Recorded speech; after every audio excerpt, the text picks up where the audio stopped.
I am really out there all on my own when I'm climbing a peak and seeing nothing but moose and black bear and grizzly bears.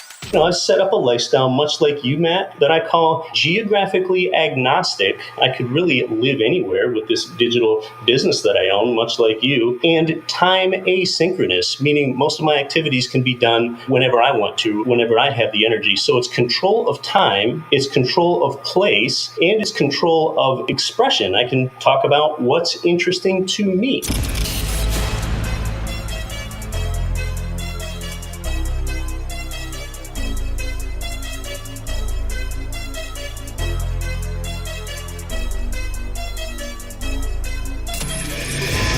This is the Maverick Show, where you'll meet today's most interesting real estate investors, entrepreneurs, and world travelers, and learn the strategies and tactics they use to succeed. And now, here's your host, Matt Bowles.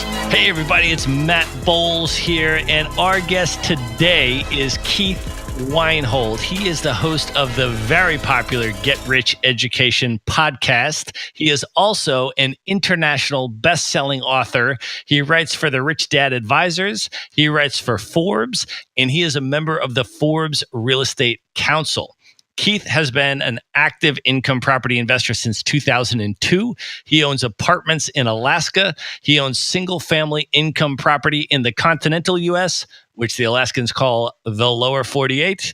He is the owner of the GetRichEducation.com website, where he teaches others about real estate investing. Keith, welcome to the show. It's my pleasure, Matt. Thank you for having me. Well, I'm super excited about this episode because you and I have a lot of, I think, cross-pollination in our audiences. My clients certainly listen to the Get Rich Education show, as do I.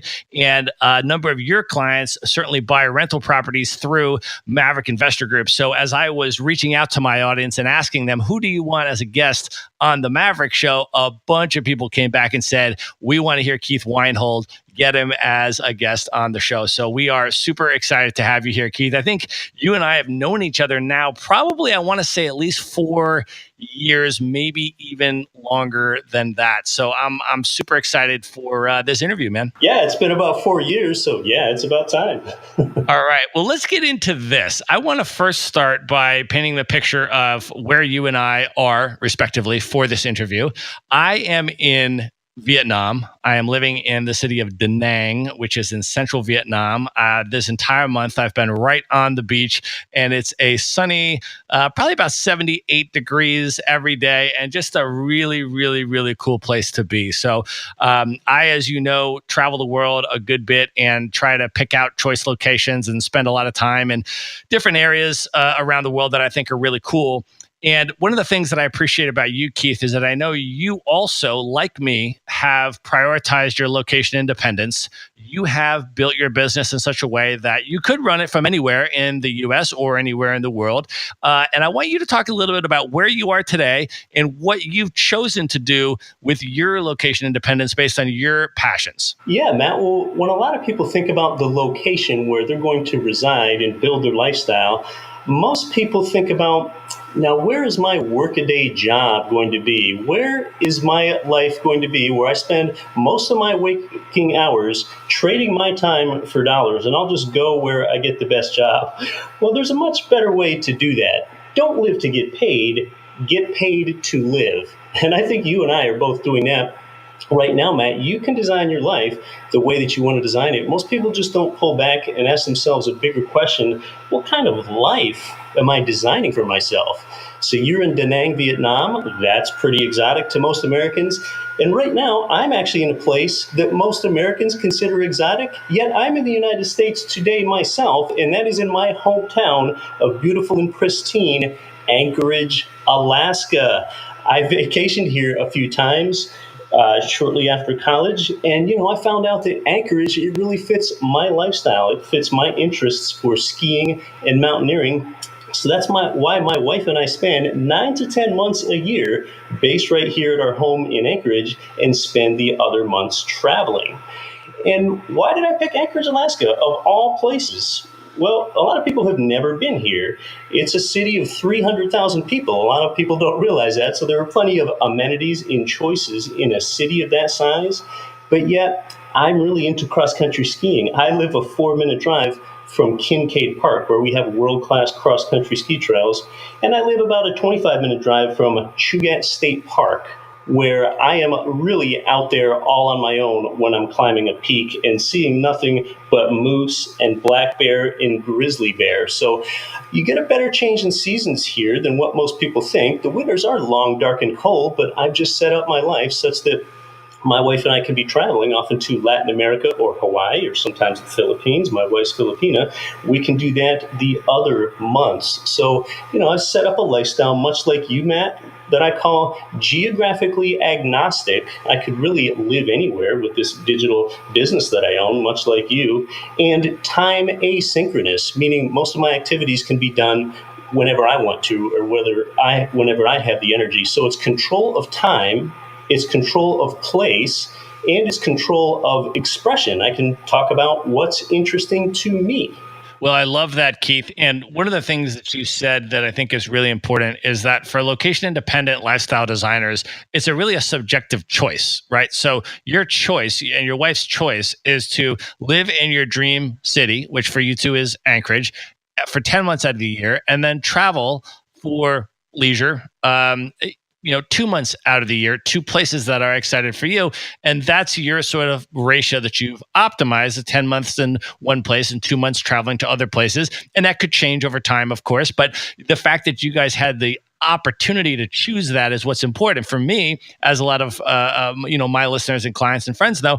I'm moving around the world probably at a rate of, I might live in a place for a month to 2 months at a time and then move to another really exciting place. So I am definitely, though, by the way, going to have to get your recommendations on the Philippines, because if you can believe this, it's one of the few countries in Southeast Asia that I have not yet been to. I'm very close. I was just in Thailand for 7 weeks before Vietnam, and I've been here for about a month.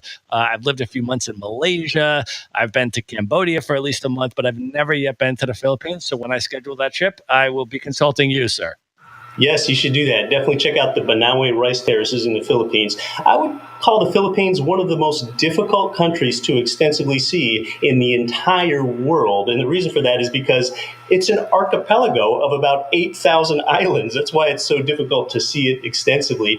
And yeah, Matt, I've been catching up with you on Facebook. I see what you're doing. I see that you've been in Vietnam lately. And you know what, Matt? Maybe you get this same question that I get in my life sometimes. People look at me and my life, either in person or virtually through Facebook or social media, and they say, gosh, Keith, what are you doing? How did you do this? You live a really great life.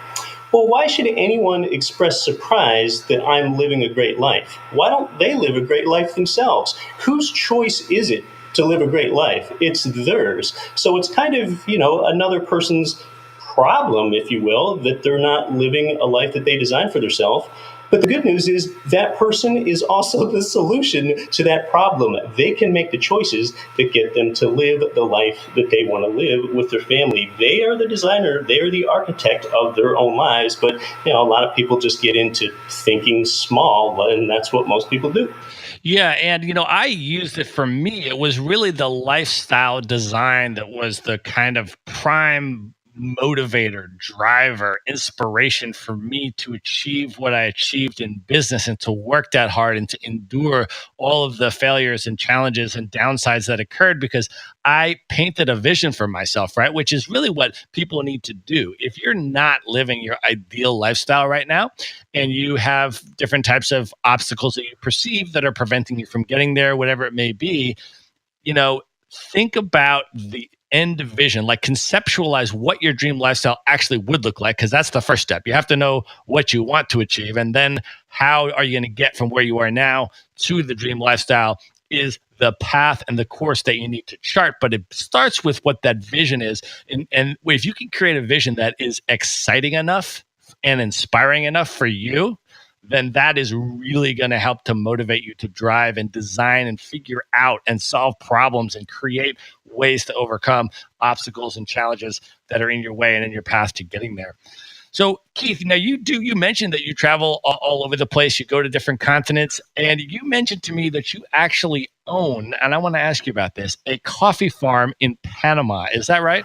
I do. I am one of the owners of a coffee farm in Panama. I own land parcels there, individually titled to me. Wow. Now, how did that come about? Were you just down there traveling and on a trip and you kind of came across this opportunity, or did you take a trip down there to see an opportunity that you had researched beforehand? That's a great question. It all comes down to trust in the team with most any real estate investment. So I got a quality introduction to a provider of producing coffee farm parcels in Panama. So it's really because I had trust in the team, in the operators first, and the operators of the coffee farm in Panama, and management of the farm parcels and the harvest and the sale of the coffee beans and everything is outsourced to somebody else. One is a Canadian, the other is an Irish person that have both relocated to Latin America many years ago. And I have a lot of trust in the team. But yeah, Matt, it's a really cool investment. But before I tell you about why I invested there in the details, let's just pull back. You and I are into real estate investing.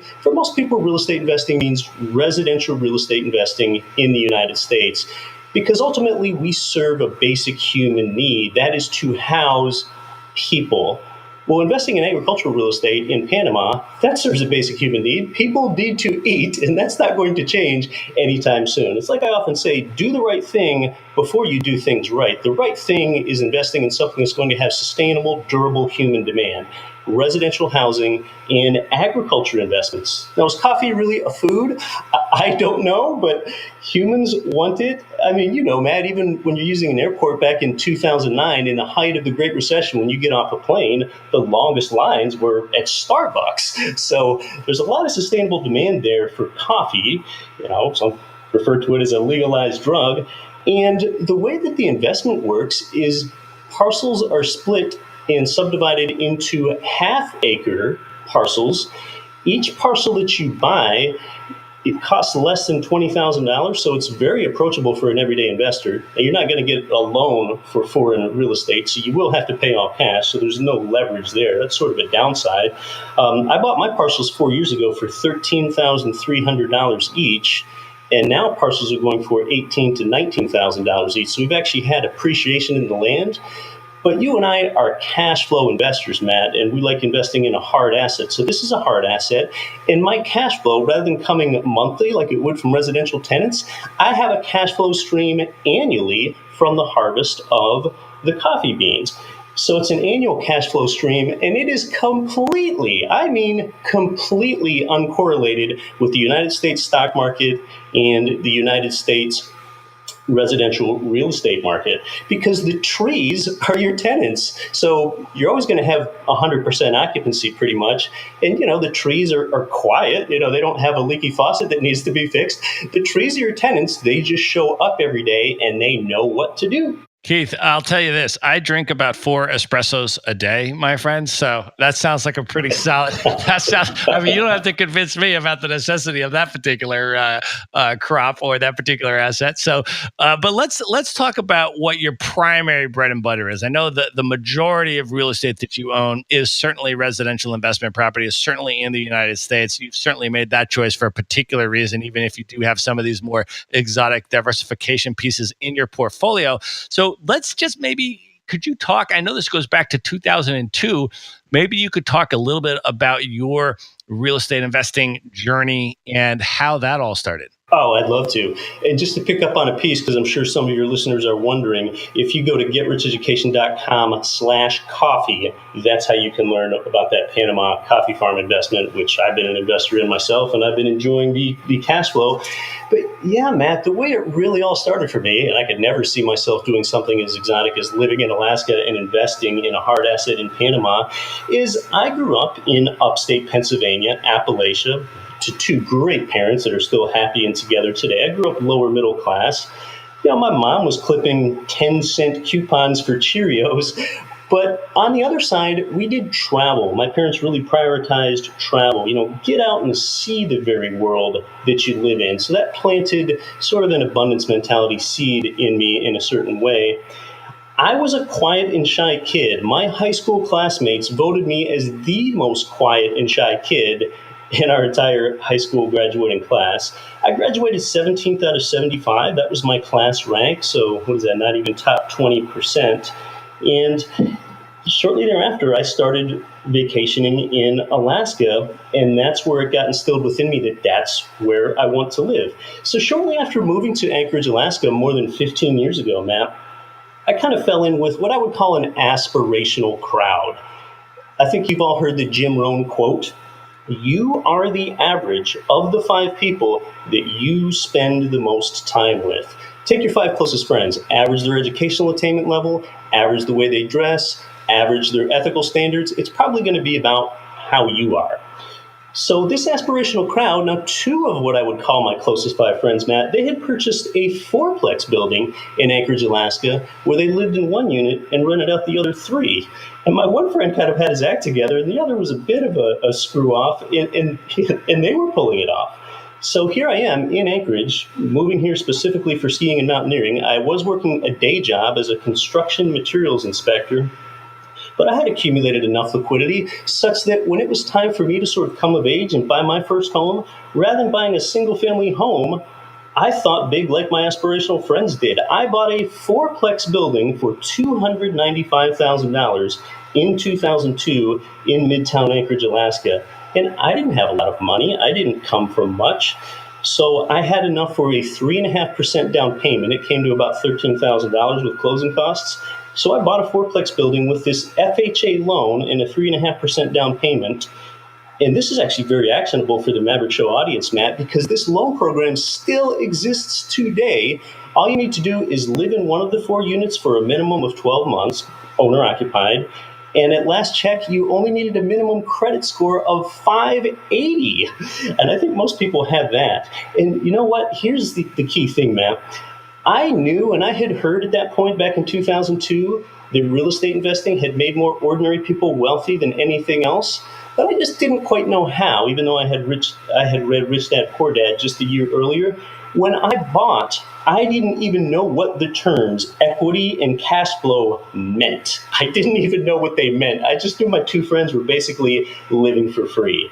Now, it isn't always easy living on site and dealing with tenants. The upside of that is it's easy to make repairs, and the downside of that is you've got tenants right next to you that, every time they hit you up on the sidewalk, they might want their, little cabinet door adjusted or something minor like that. So, but that's how it all began, with a 4-plex building and an FHA loan. It can still be done today. Well, Keith, my real estate investing story is incredibly similar to yours, and we have talked about this before. I started investing in real estate around 2004, so slightly after you, but I did almost the same thing. It wasn't a 4-plex, but it was a 4-bedroom house, and then I rented out the other 3 bedrooms to really good friends of mine. And so it was almost the exact same thing. And so I was an owner occupant, so I got all the best lending terms on it. And then I had 3 streams of income, and I got to live with 3 friends of mine. So it was like the best of all worlds. And then that was right in that boom cycle. So the house appreciated, and all of a sudden I got equity and was able to cash that out and continue buying properties in other markets. So yeah, that's a very, very strong strategy for somebody that wants to get in the game, I think. But talk a little bit about, from there to here. And I know you mentioned that growing up, you identified yourself as sort of a lower middle class position. So the real differentiation between poor, middle class, and wealthy is this. Poor people, they work for their money and they really don't have anything left over at the end of the month. Middle class people, they also work for money, but middle class people, they have some liquidity left over so that they can invest. And here's the key distinction. Middle class people think, what could be better than getting my money to work for me in my investments? I want to get my money to work as hard for me as it possibly can. Well, I'm here to tell you right now, you're wrong. If you want to be wealthy, you need to think differently. You need to get other people's money ethically working for you many places at the same time. That's what can transform you from middle class to wealthy. And that's the mindset shift that I took that led to the actions. Now, some people are like, wait, use other people's money. Is that manipulative? Is that legal? Is that even ethical? Yeah, it's actually both legal and ethical. When you provide sound housing to others, you're serving society with a need, and you're actually using other people's money three ways at the same time, much like I did when I started with that fourplex building, although I just didn't realize it yet. The way you can use other people's money three ways at the same time is you're using the bank's money for a loan and for leverage to get into the property, using the tenant's money for a monthly income stream, and using the government's money for very generous tax incentives. And you're getting these tax incentives at scale through things like tax depreciation, the mortgage interest deduction, and the 1031 tax deferred exchange, which means you don't ever have to pay capital gains tax on your real estate. I legally never have in my entire life. But that is the mindset shift. You need to think and act differently, and it's using other people's money. You can do it three ways at the same time with real estate. So let's talk about buying rental property in today's market. A lot of people are asking, they always ask the question, is it a good time to buy real estate? Right. And the question is always there. And what's interesting to me, Keith, and I've been doing this for over a decade. Maverick was founded in 2007. You've obviously been in the game for well over a decade as well. And what's interesting is that people will always ask that question at every stage in the property cycle. When real estate goes down in price and it's at rock bottom prices, people are hesitant to buy real estate. Oh, should I buy it now? Is it a bad time? Real estate just went down in value. And then when real estate goes back up in value, then they're like, oh, is it a bubble? Is it a bad time to buy real estate? Maybe I shouldn't buy it now. And so I'm hearing different questions or rationales for, is it a good time? When is it a good time? Can you talk a little bit about, buying real estate and when is a good time? Great question, because real estate prices have risen nationally for about 7 years in a row now, and now interest rates are beginning to tick up as well. So people ask, is now a good time to be a real estate investor? I think it's a fantastic time to be a real estate investor. I am still buying. Why do I think it's a good time to be a real estate investor despite the fact that prices are up? Mortgage interest rates just continue to flirt with historic lows. They were 18% in the early 80s. I mean, if you're a person that thinks that, say, mortgage interest rates are going to be 7% 4 years from now, which is certainly possible, well, if that's true, you would want to buy all that you can now. More millennials are entering prime renter age. Millennials are the largest generation, surpassing the baby boomers in 2015. There are more than 80 million millennials. They need housing, and they're in prime renter age. And one reason why millennials have to be our renters rather than go buy their own home is that they can't form a down payment because college costs have risen faster than inflation. Well, that means millennials, this huge generation worth paying attention to, they're saddled with student loan debt. So with no down payment, a greater proportion have got to rent. Some of them want to own, but not as many as had previously. And some are just forced to rent because they can't come up with the down payment necessary due to that tuition cost. That's sort of a demographic component, Matt, but there's really what I would call a psychographic component. Years ago, millennials saw their parents lose their home in the mortgage meltdown of 2009. And because that happened in a lot of the millennials' formative years, some millennials just have this negative association with homeownership. That drives rental demand. That's good for people like you and I that have rentals. And another thing I think people overlook is here in the United States, we have population growth. People just tend to overlook that. But population losses in places like Japan and Greece and Spain, they create excess housing capacity there. We don't have that problem here. About 10 years ago, the U.S. was in an overbuilt supply, but now we're in somewhat of an underbuilt condition. And this just drives the economics 101 of supply versus demand. So our population grows about 0.7% per year. But you know what? Even if the U.S. population stayed the same, housing demand would grow. Why would that be? Well, just think about how people are living these days. And again, it goes back to the trend of millennials. Millennials, they're postponing marriage and housing formation until later than any prior generation. So because of that, instead of two people living in one home, think about it. Now two people live in two separate homes. So that drives housing demand. So rental occupancy is really high. In some markets, monthly rental amounts are rising faster than inflation, and this just enriches real estate investors.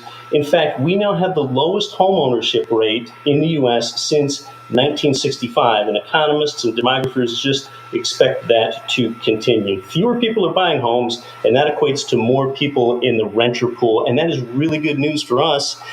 And then I think about the maturity of turnkey real estate investing, where we have the opportunity to buy someone else's fix and flip in an investor advantage market. So there are really so many reasons why it's good to be a real estate investor and why I am still buying. And Keith, I want you to talk about real estate as an asset class and some of the unique characteristics and benefits of residential investment property that are different from other assets. You obviously do a show called Get Rich Education. You obviously talk about investing. You talk about wealth building. Certainly, there's a number of shows that talk about those general topics. So for an expert like you that's well-versed on different types of investment opportunities, what are the unique benefits of residential investment property? I know you talk about five different ways that people get paid from residential investment property, which is quite different from a lot of other investments. So can you talk a little bit about that and explain that? Oh, I'd love to. I absolutely love talking about this, Matt. I get fired up. We're talking about investing here. So what is your return on investment? Well, you know what? Most lay people have no idea how a real estate investor gets paid. On top of that, most real estate investors don't even understand all the ways that they're paid. On top of that, most real estate investing educators can't even describe all the ways that a real estate investor is paid.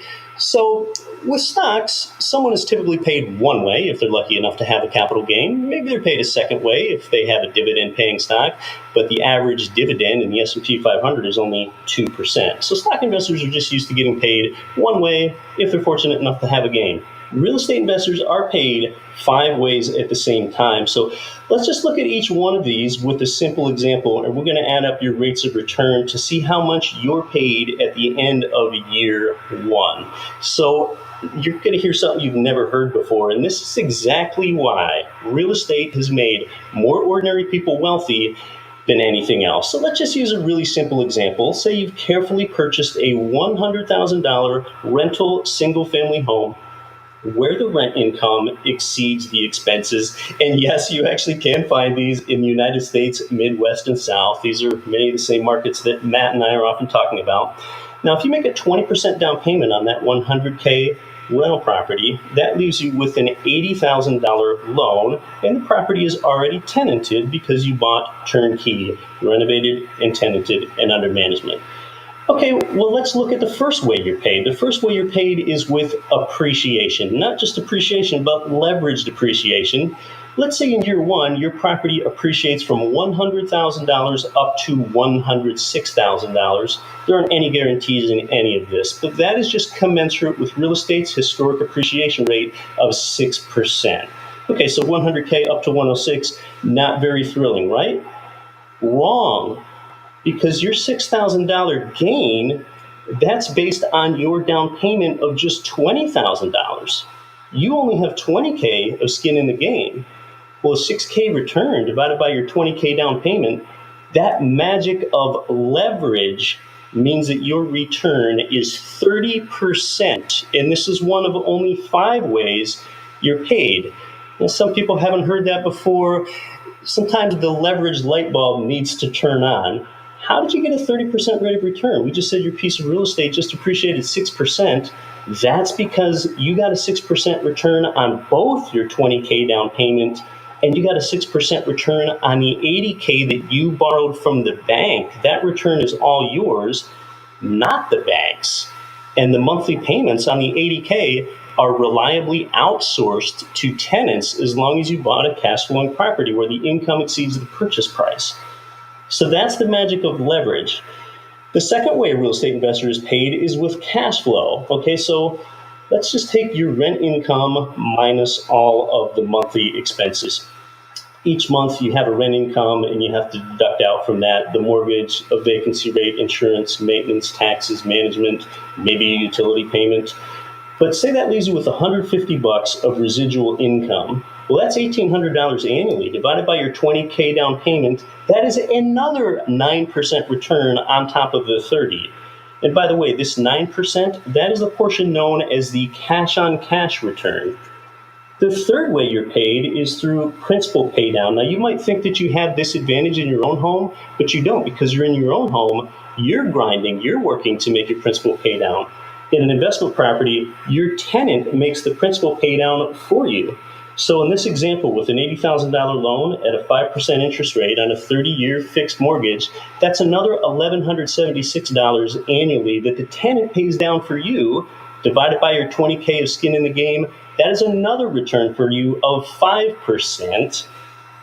The fourth way you're paid is through some of the tax benefits I mentioned earlier, like the mortgage interest deduction, depreciation, which means that you typically don't even have to pay tax on all of your rent income. With 1031 exchanges, you're tax deferred forever. It gets a little bit fuzzy, but we can just call this conservatively a 3% return. And then the fifth and final way that you're paid is through a way almost no one understands, and that is through an inflation hedging benefit. Most investors, even advanced investors, fail to consider this. Okay, now just like you wouldn't want to put $80,000 in the bank for 30 years because inflation would erode the purchasing power of that lump of savings, well, in the opposite way, it erodes the weight of your $80,000 mortgage balance. So your 80K loan today has its drag diluted over time as more and more dollars circulate in an economy. It gets easier to pay that 80K back. And again, the tenant services all the interest. We actually know the tenant's paying down that 80K for you incrementally at the same time. But even if you had to pay back 80K, due to inflation, it gets easier to pay back.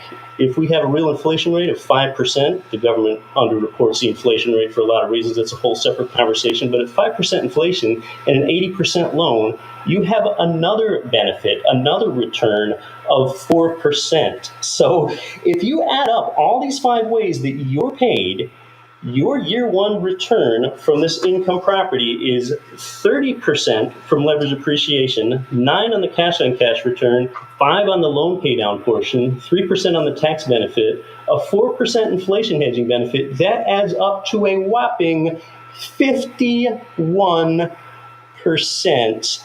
And anyone that comes from the consumer credit world is given pause when they hear that for the first time. But you just need to go back and break it down. That's where your return comes from. Let's just note a few limitations here. We didn't factor in your buyer mortgage loan closing costs, but the seller can often help you pay for those. And there's some risk. If you buy property in a losing job market or you hire the wrong property manager, your whole investment could go south. But look, even if 1/3 of things go wrong, your 51% return would be eroded down to 34%. I think most any investor would still be happy with that. And your return does go down typically after year one because you're accumulating more equity in the property, and the return from home equity is actually zero. But this is exciting stuff because now that you know this, you know how to keep score with your investments. And keeping score is so important. A lot of people think that they're winning at real estate investing when they're really losing. And a lot of people are losing at real estate investing when they think that they're winning. So when you know how to keep score, now you know what to buy, now you know what to sell, now you know when to sell, now you know when it's smart to do a cash out refinance, now you know when it's smart to do a 1031 exchange. It all begins really with what is that rate of return and understanding where it comes from. This is what has made more ordinary people wealthy than anything else right here. Yeah, and I think that also helps people to be more comfortable getting into the game and buying those rental properties, because when we're socialized with sort of the stock buying mentality of I'm going to make a bet, I'm going to basically gamble, and I think it's going to go up, so I'll put my money here, and I'm just going to hope and pray that it goes up. And if it goes up, I win, and if it goes down, I lose. And that's really the mentality I think a lot of us are socialized into. And so with real estate, if you can comfortably say to yourself, you know what, like I'm not 100% sure if the market's going to keep going up. Maybe it'll go down. Maybe it'll stay the same for a long time and plateau. But you know what? Even if it does go down or if it does plateau, I still have 4 other profit centers, that are giving me, that I'm making money on. Or let's say you have a bad year with your rental property and you have very high, vacancy rate, turnover rate, maybe you have an eviction, maybe you have, some maintenance on the property, and maybe that erodes all of your positive cash flow. And so the whole year, you just maybe broke even. You didn't even make any positive cash flow on your property, or maybe you even lost a little bit. Well, guess what? You still have 4 other profit centers, right? So I think with that mentality and seeing the whole picture, it helps to sort of psychologically mitigate, some of the different risk points because you have all these different hedges in there. So, Keith, let's go to the next step and let's talk about then what would be sort of the first steps to buying property. I mean, one of the things that I see a lot is folks just want to look at rental property. Show me the inventory. Let me see the property. Show me the inventory. Let me just look through all these properties. I've actually heard you on some of your podcasts literally say to people, stop looking at property. that's not the first step. So talk us through what would an intelligent investor do, procedurally. What should people's steps be to buy the right property? Well, that's a great question. Yeah, people hear me on the Get Rich Education podcast talk about this stuff, like the 5 ways that real estate investors are paid, and now they're all fired up to go buy a property. I need to jump in and tell people, stop looking at property. And that gives people pause. Oh, wait, I need a property. You can't make any money from the property that you don't own. I completely agree with that. But you just need to step back for a moment. Most real estate investors have an awful experience with real estate investing because they kind of jumped into a property. Even if they see that the property cash flows, that's not enough. A lot of people just aren't very strategic with their investing, or they get emotionally invested in rental property. Emotions have place in your primary residence, but not in an investment property. Someone says, oh, I drive past this nice looking yellow duplex on the way to my work commute, and yeah, it's kind of in my neighborhood. I could self-manage it. Yeah, I think I'll buy that one. Well, take a more strategic approach. Step back. Stop looking at property. Property is only the 4th most important thing in real estate investing. Yeah, it's only 4th. The number 1 thing in real estate investing is you. What do you want real estate to do for you? It gets back to that, what kind of lifestyle do you want to design for yourself that you and I talked about earlier, Matt? Do you want real estate to provide you with appreciation? Or do you want to maximize tax incentives? Or do you want a monthly income stream, like a monthly cash flow stream, which is the number 1 thing that I want? Or do you want to invest because maybe it's a vacation property and some sort of lifestyle investing? So what do you want real estate to do for you? You are the most important thing in real estate investing. The second most important thing is, what market are you investing in? Is the market going to give you what you want? And market could be use type, whether that's mobile home parks or assisted living facilities or residential real estate. Or market can also mean geography. Are you investing in Sacramento or Oklahoma City or Memphis? Is that market going to deliver what you wanted? The third most important thing is the team of professionals that you've chosen to surround yourself with this investment. It could be your mortgage loan officer, your 1031 exchange officer, and the number 1 member of your team, I would say, is your property manager. Do you have a good communicative manager in that market? So then, and only then, do you begin looking at property? Because if those first 3 things don't check out, number 1, if you don't have yourself figured out, number 2, if you don't have your market figured out, and number 3, if you don't have your team figured out, then it just doesn't matter how good your property is. So now you're being strategic. Now you're setting yourself up to have a really good experience. Go look at property, but get those first 3 things figured out first. All right, Keith. So I want to talk a little bit now. I want to ask you a little bit about how the podcast, the Get Rich Education podcast, came to fruition, and sort of a little bit about how you decided to build that, and then how the journey was building that. Because you're obviously now, I know you have well over 1 million listens of the podcast at this point. You've really built quite the personal brand around it, and obviously people can tell why you have so many listeners, because you're dispensing advice like what you just dispensed on a regular basis. And so, of course, people are tuning in to learn about that. But tell us a little bit about sort of the origin story of the podcast. How did you decide to do it? How has the journey been? And a little bit about you as an entrepreneur sort of building that. Yeah, I'd love to talk behind the scenes on the podcast a little. Well, I told you earlier that I was voted as the most quiet and shy student in my high school class. I think I've somewhat grown out of that, although I'll never be a complete extrovert. But in my workplace, and I quit my day job years ago, but when I was still in my workplace, coworkers found it fascinating that I have passive monthly income streams coming from different places in the U.S. and the world, and it just became natural for me to talk about it. And I think if any person, even if they're an introvert, if they talk about something that they're excited about, it comes very easy to them. So I got used to articulating about real estate in a certain way, just describing it to lay people like my former coworkers. And soon, sometimes people would kind of gather in my office, more than one, and they would just wonder to know how I did this. So I thought, well, a great way to reach more people is to talk into a microphone. That's called a podcast. And Matt, you know how the Get Rich Education podcast began? It began October of 2014 on an Anchorage, Alaska dining room table with a $60 USB microphone plugged in to a laptop. That was episode 1, which you can still go back and listen to, Get Rich Education Podcast, episode 1. But my point is, if you talk about something that you're passionate about and your message is good enough, people will listen. It doesn't matter that you're in Alaska. And I actually had a little fear about that. Like, boy, if I'm in Alaska, some people don't travel very much. They just think that's an isolated place. And, Anchorage, Alaska isn't exactly the financial capital of the world, but I found out that stuff really doesn't matter. And so that also speaks, I think, to people who want to figure out what direction to go in terms of starting a business and in terms of being able to monetize something, and they're wondering what to do. And I think your example is great, Keith, that if you are passionate about something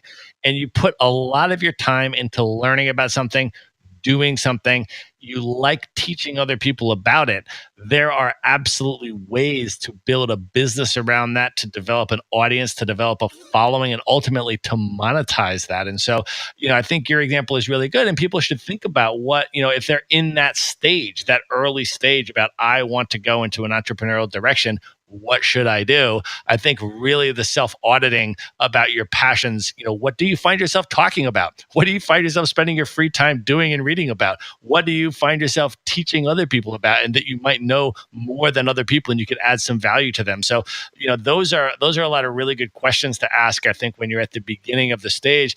And then, Keith, as you went through your journey and you were building the podcast and you were building your business and you were, building your personal brand and all of that, can you tell us a little bit about maybe a failure or a mistake? Because what happens is, I think, is that people look at success. They look at the end product. They look at a particular person that has, quote unquote, succeeded, and they think that it's just a straight line to success. Oh, that person probably didn't have the obstacles that I did, or that person probably didn't make mistakes or fail or anything along their way. They just had a smooth sort of trip.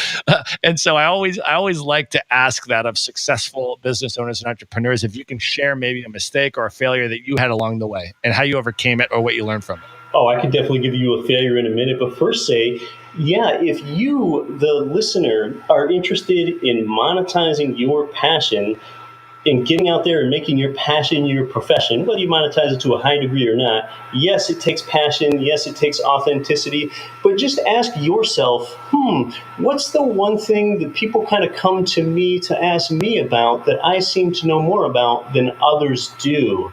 And you don't need to be the most knowledgeable person about that, but you can build a brand around that through a YouTube channel, through a podcast, through blogging.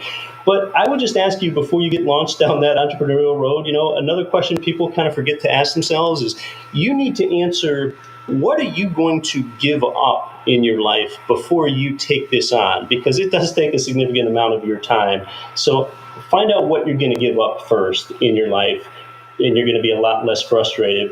And one mistake I made, Matt, and it actually ties back into real estate investing, is I could have launched Get Rich Education a few years sooner. One of my greatest mistakes that I made is I self-managed my property. I managed my own apartment buildings in Anchorage, Alaska, even though I outsourced management to where I own in other states. But if I had outsourced self-management sooner, I would have opened up more time for myself, not just to travel and to enjoy life, but to launch this platform, Get Rich Education, that's changing so many other people's lives. So when you're in real estate, I would tell you, you only need to manage property for 1 to 2 years if you even do it at all. It's not mandatory that you ever get property management experience, although it does help if you do it 1 to 2 years. You'll be able to understand a manager's problems, dilemmas. You'll be able to understand your property manager's monthly statements that you get thereafter.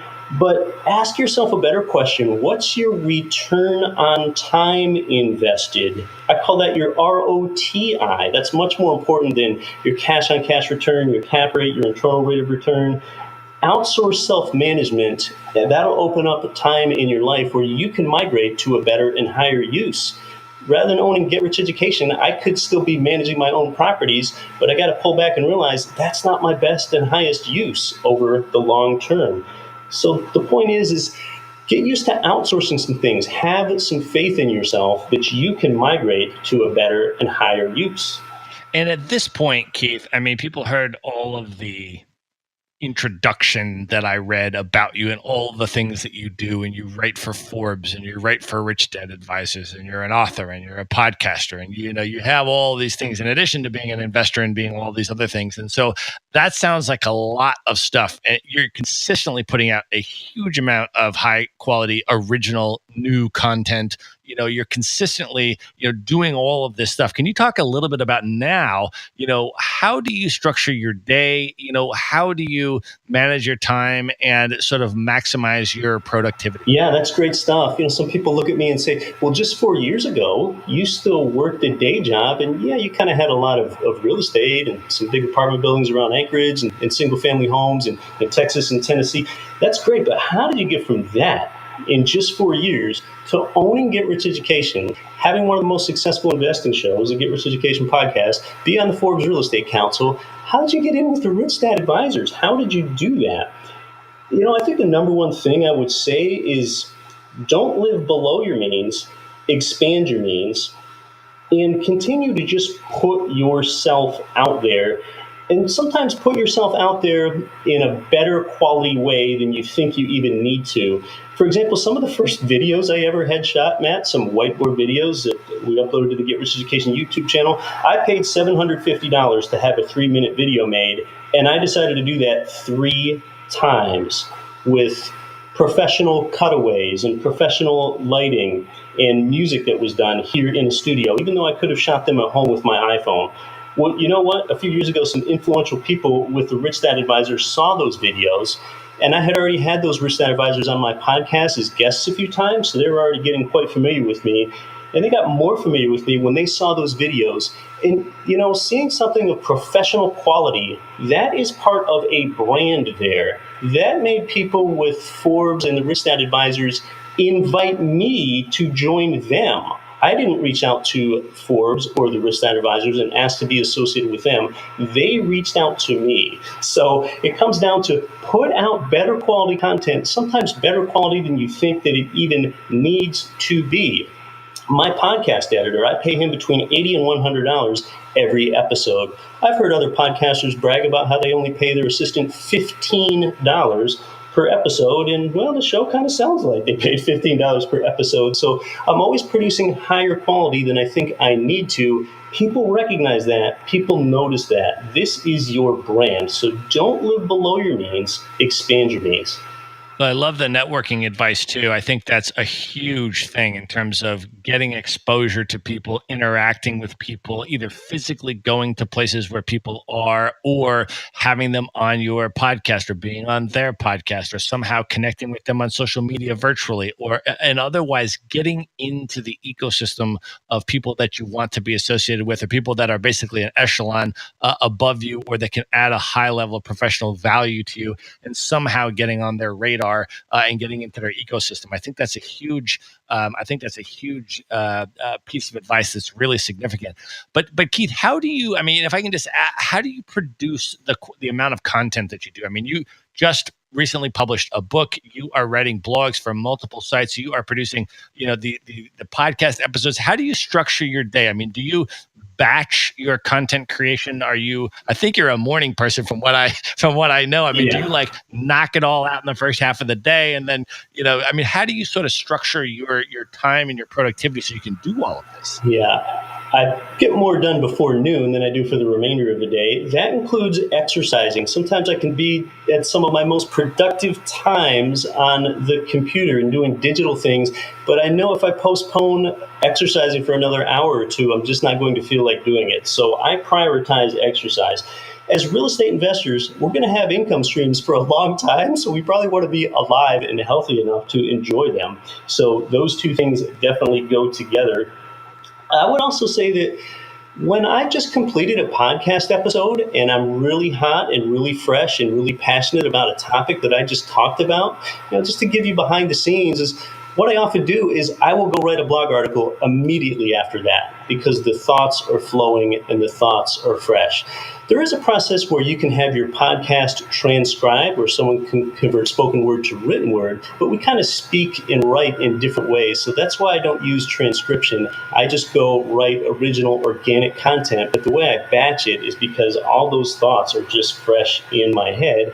And then I might shoot a video on it at the same time. So that's how I batch. I kind of batch around thoughts. Maybe my thought is why being financially free has more power in your life than being debt free. If I just finish talking about that on the podcast, then I'll go write an article about how being financially free beats being debt free. Then I'll shoot a video on it. So that's how I appear to put out a lot of content in a short period of time. I batch and I do it anchored with the thought process. That is awesome. And can you tell us a little bit about the book that you launched relatively recently? I guess it's not super recently anymore. It's been out for a little while, but it's been incredibly successful. Can you tell us about what's the book about and how's it been received? Yeah, just last year, I published my first ever book, 7 Money Myths That Are Killing Your Wealth Potential. I've gotten so much good feedback on it. It's become an international best-selling book. And you know what, Matt? I wanted to make the book physically different than other books. The paperback version is only 80 pages long. I think the e-version is only 40 pages long.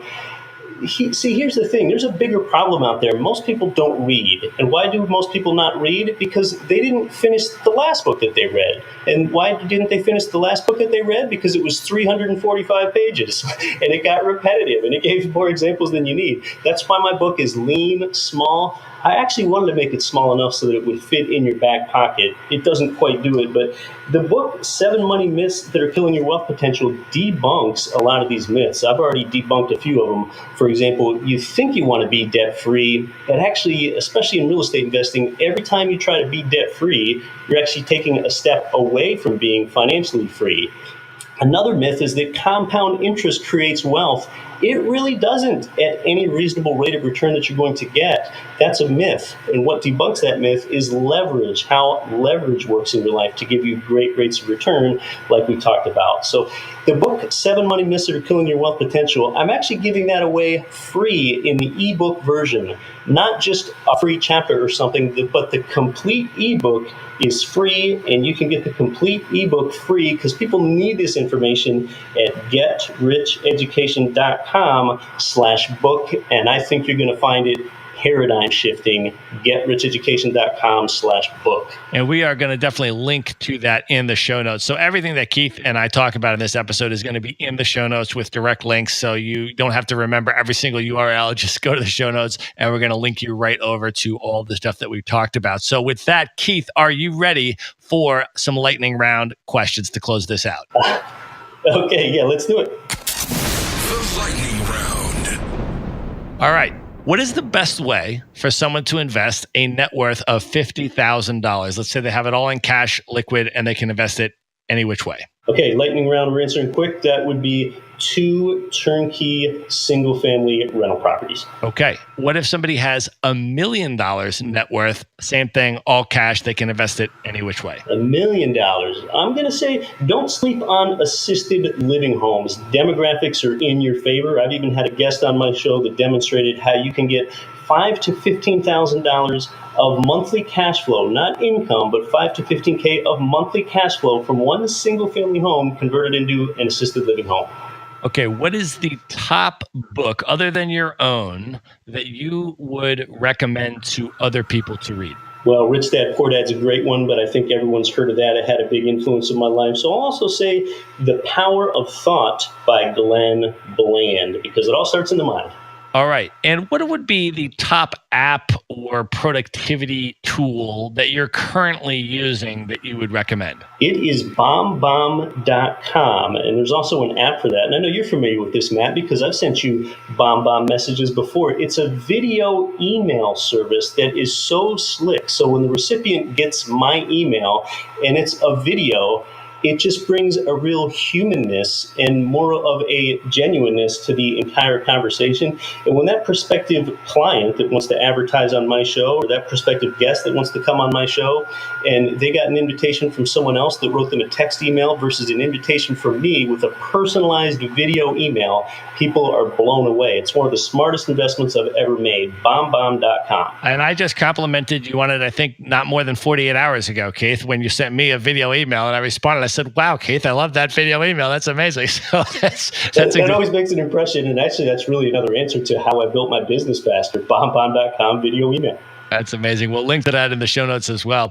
Okay. What is your favorite podcast or blog or YouTube show other than your own that you listen to regularly? The Planet Money podcast by NPR. That just does a great job of marrying investing with everyday life situations. Awesome. If you could have dinner with any celebrity or author or public figure that's alive today that you've never met, who would you choose and why? Ooh, that's a question I don't think I've been asked in a while. I would say Steve Forbes. Even though I'm a writer for Steve, I haven't had a one-on-one dinner with Steve Forbes because Steve Forbes could tell me a bit about brand building and talk really eloquently about investing as well. All right. What is your favorite destination that you've ever traveled to that you would love to go back again and spend a month plus, there? That is actually a place in the United States on Hawaii's Big Island at the Kalapana Village on the south end of the island. One of the most primordially cool experiences I've ever had is going on a night safari with flashlights into where the flowing orange lava of Kilauea is, and with your wooden walking stick, you take your stick and you stick it into the hot orange flowing lava, and the tip of the wooden stick hisses and bursts into flames. And I have an iPhone video of it, and it is just one of the most transcendently cool things I've ever done. That is totally amazing, Keith. And if you can believe this, I've never been to the state of Hawaii in my life yet. And so that's actually very high on my list. So again, like the Philippines that I've never been to, when I go there, I will get your recommendations as well. So the final question that I want to ask you is, what is your top bucket list destination? You've never traveled there yet, but it's literally on the top of your list for most exciting destination you want to go to. It's to go to the moon. I want to go to the moon. I want to look down and see the Earth in its entirety and just marvel at it. That is a true bucket list trip, because most anything else on Earth, I actually do have the financial means to get there, but I don't know that I have it to get to the moon yet. And if you see what Peter Diamandis and Elon Musk are doing with businesses like SpaceX, it will be possible in my lifetime, I'm hopeful. So that's why the moon is my bucket list trip. That's an amazing answer. And that's a great way to close out this podcast. You see, folks, there's very few people that would give that answer. So being able to think bigger, I think you just demonstrated that very well with your answer to that question, Keith. So where can people find you? Where do you want them to go? How can they listen to the podcast? Oh, thanks so much. Yeah, the Get Rich Education podcast is where we talk about how to actionably invest in real estate with an abundance mindset. And we have some pretty prominent guests there. Robert Kiyosaki has been on several times. His Rich Dad Advisors commonly make appearances. So that's the Get Rich Education podcast. And the book and the blog and actual actionable investment opportunity at GetRichEducation.com. So it's GetRichEducation.com and the Get Rich Education podcast. Awesome. And we are going to link to all of that stuff in the show notes so you can get everything in one place, all of the things that we talked about, the books that we referenced, the podcast that we referenced, everything that we discussed in the show Don't worry about remembering it right now. Just go straight to the show notes and all the links will be there. Keith, I want to thank you so much for being here today. It was really great that we finally got to have this particular conversation. I got to learn a little bit more about you. I appreciate you pulling back the curtains a little bit, giving us the behind the scenes, as well as dropping the value bombs that you normally do on the podcast and educating folks about the real estate investing and all that, man. So thank you so much for coming on. Matt, talking about lifestyle investing in real estate fires me up. So thanks so much for having me. All right, Keith, have a great day. Be sure to visit the show notes page at themaverickshow.com for direct links to all the books, people, and resources mentioned in this episode. You'll find all that and much more at themaverickshow.com. Are you at risk for being underinsured on your rental properties, or are you paying too much for your coverage? To find out, go to themaverickshow.com/insurance and check out a free recorded webinar on debunking the 13 rental property insurance myths. Insurance can be complex and confusing, and there are a lot of myths that can get you burned when you least expect it. To learn more, check out this free recorded webinar at themaverickshow.com/insurance. Do you know how to determine actual market rents and localized vacancy rates for individual properties at the address level? Do you know how to determine the strength of the rental market where your property is located? And which direction rental rates are trending? Learn how at themaverickshow.com/rent. This data has historically been difficult to ascertain, but now you can pull reports that contain all this information for any address in the U.S. And you can pull your first report for free at themaverickshow.com/rent.